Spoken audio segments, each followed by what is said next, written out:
menos extraño. Conversamos a esta hora con Paz Milet, magíster en estudios internacionales, académica además de la Universidad de Chile. Paz, ¿cómo estás? Muy buenos días, gracias por estar junto a nosotros. Hola Paz, hola, buenos días. muy buenos días. Bueno, ¿cómo recibes tú, Paz, desde tu expertise, desde tu quehacer, siempre atenta a lo que pasa en el mundo? Bueno, esto además pasa bastante cerca de casa.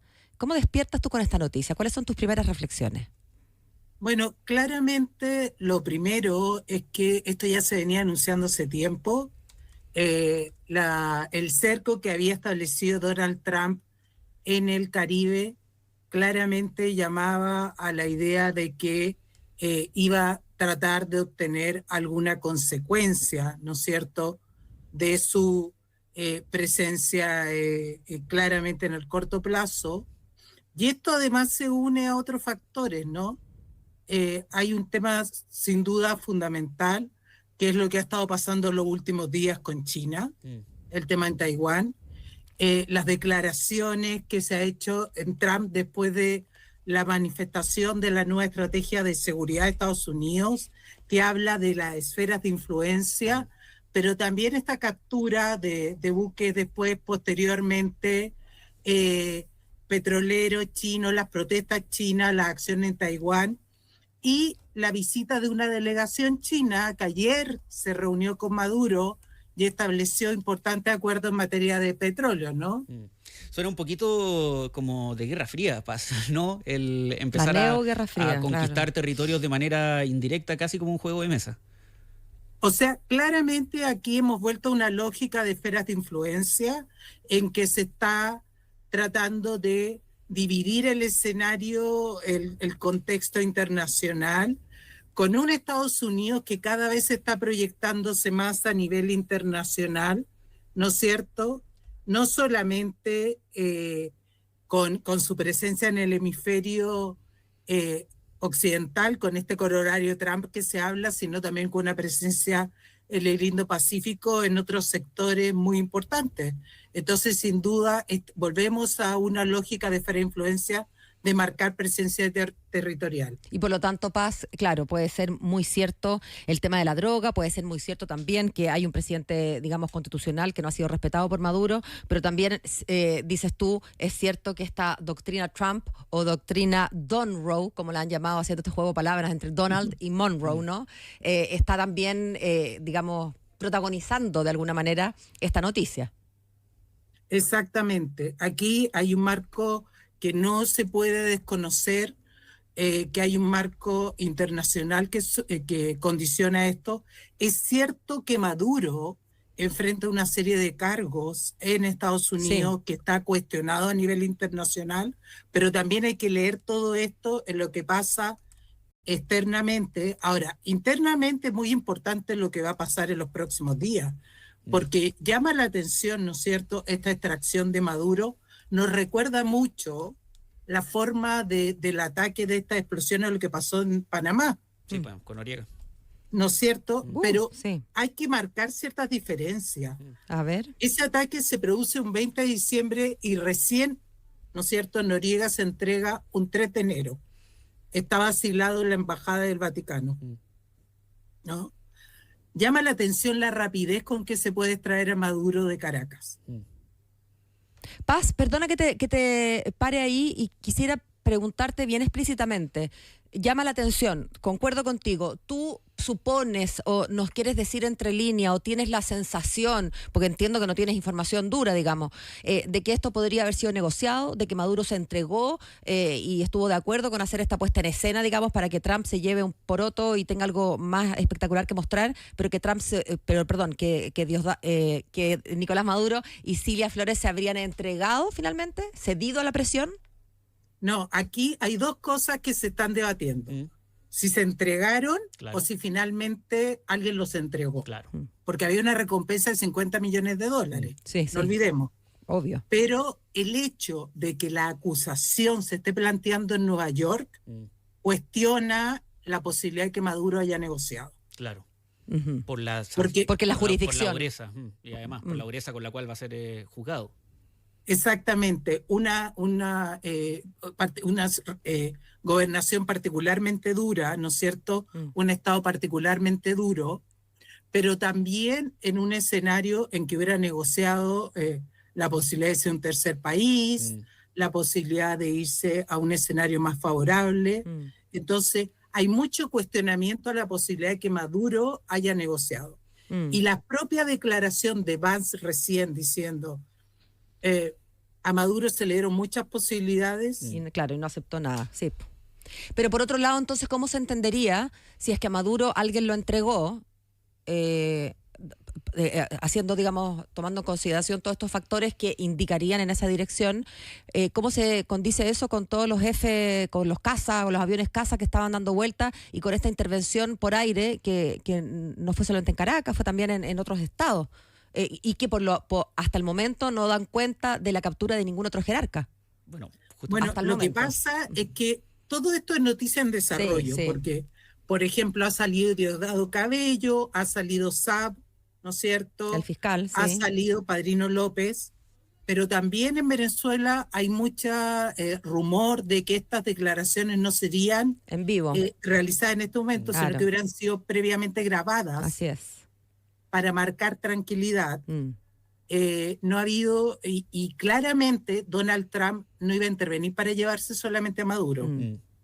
No olvidemos que en Panamá se intervino directamente a las Fuerzas Armadas, se cambió la lógica de funcionamiento ahí de la Fuerza Armada. Entonces, falta por ver muchas cosas.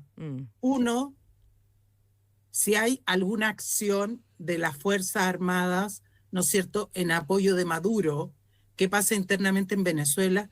A mí, por ejemplo, me ha llamado mucho la atención esa imagen del helicóptero sobrevolando Caracas sin ninguna reacción en contra. Sin ninguna resistencia. Claro, sin que nadie esté, digamos, defendiendo, ninguno de los 300 generales defienda su espacio aéreo.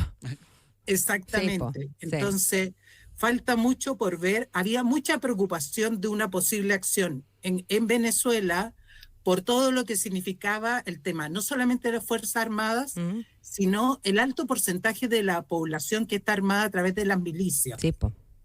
Sí. Fíjate que estoy leyendo, Paz, Matías, noticias que van apareciendo del extranjero. El presidente Nicolás Maduro y su esposa fueron sacados a rastras del dormitorio por las fuerzas estadounidenses de élite Delta Force del ejército de Estados Unidos, sin víctimas, dice un funcionario estadounidense que pidió anonimato, y fueron capturados en la mitad de la noche mientras dormían. Entonces, uno había escuchado, y supone que es verdad, que todos estos jerarcas, y sobre todo Nicolás Maduro, no estaba permanentemente en un mismo lugar, no dormía todas las noches, ¿verdad?, en el mismo lugar, y claro, y si lo agarraron en su cama mientras dormía, uno tiende a sospechar que aquí hubo alguna información privilegiada, ¿no es cierto? En línea con lo que tú comentabas, Paz.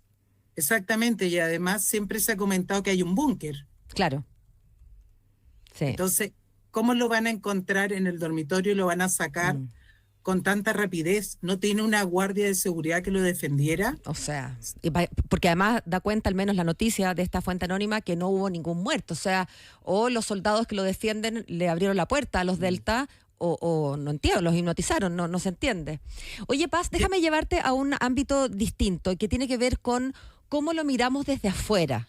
Más allá de las simpatías, porque yo hablaba con Matías de esta contradicción vital, ¿no? Como mujer de derecho le decía yo, a mí no me gusta la autotutela, pero me encanta, pero igual me desperté con una media sonrisa en la cara, a pesar de que no me gusta que en los países se ríe la paz, porque probablemente me entiende.